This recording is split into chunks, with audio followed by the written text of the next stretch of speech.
I was born in a rustic backward village of Vaishali, a district in Bihar in India. It was a sleepy village, and you can see it was closed from all corners. I was born in a very orthodox family of Brahmin, and I experienced three things while in the village. One, I had to go for defecation in the open, like others.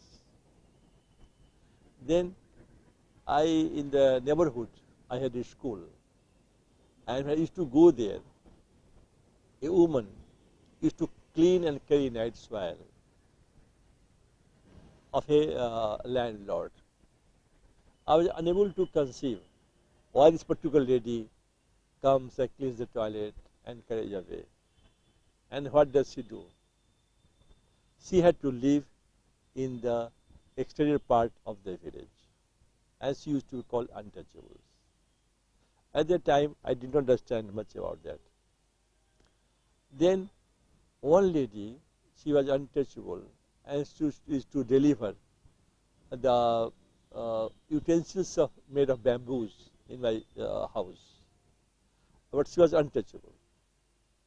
So, when she used to return, my grandmother used to sprinkle water to the land belonged to us. I was unable to comprehend as a child that many people come to my house and grandma does not do like this. Why for a particular lady? And people used to say that she was untouchable.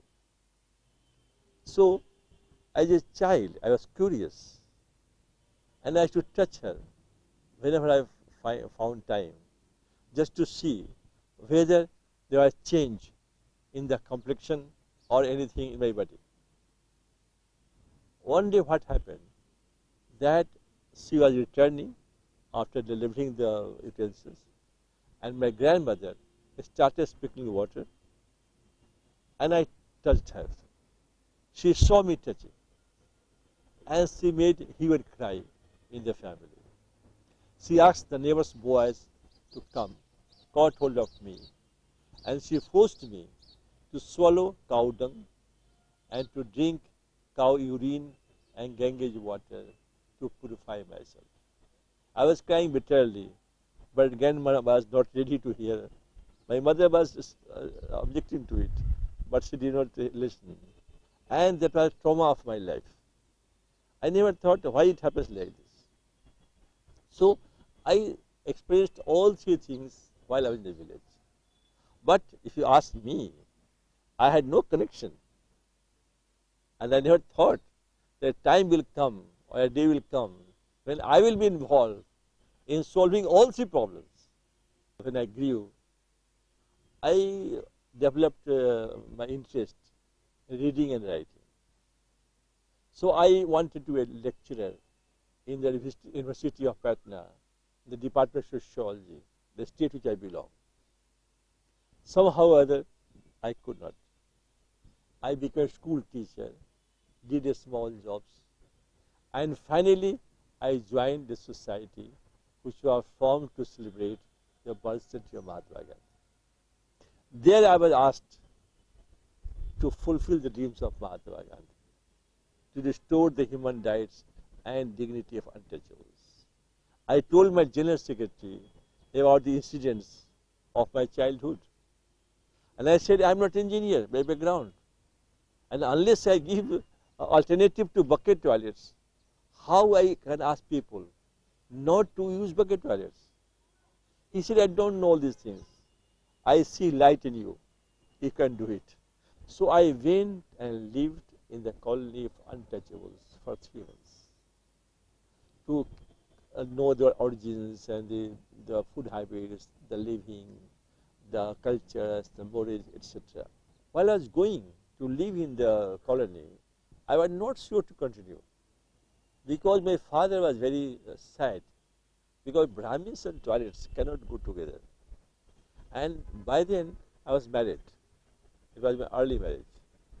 So My father-in-law, he was a doctor, and he was very angry with me. And he said, what are you doing all these things? Building toilets?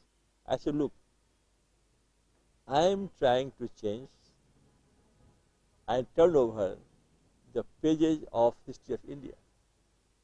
I may not. Then what happened? One day, a newly married girl in the neighbor, she was crying bitterly. I went and inquired, and in-laws were forcing her to go to backyard town to clean bucket toilets. And she was not agreeing, and crying bitterly. I went and intervened. Mother-in-law asked me what she will do from tomorrow. If she does sells vegetables, if she sells vegetables, who will buy from her hand? So she had to do this thing for whole life. I had no answer. It is a tragic Indian society before independence of India that a person born untouchable will die as untouchable. There is no chance of escape. In a physical prisons, one could be released except the heinous crimes after a month or years and so on, but not from the society. The prisons created society, social prisons, I say, social prisons. So we did not agree. Then what happened? That after a few days, I was going to have a cup of tea in the afternoon. And a boy wearing red shirt, he was attacked by the bull. People rushed to save him. But somebody shouted that he belonged to untouchables colony. Everybody left him. Can you imagine? And we took, I had two friends with me, we took him to the hospital, and the boy declared dead. And there, I forgot my father-in-law, and I took a vow to fulfill the dreams of Mahatma Gandhi. And that is the beginning of my life.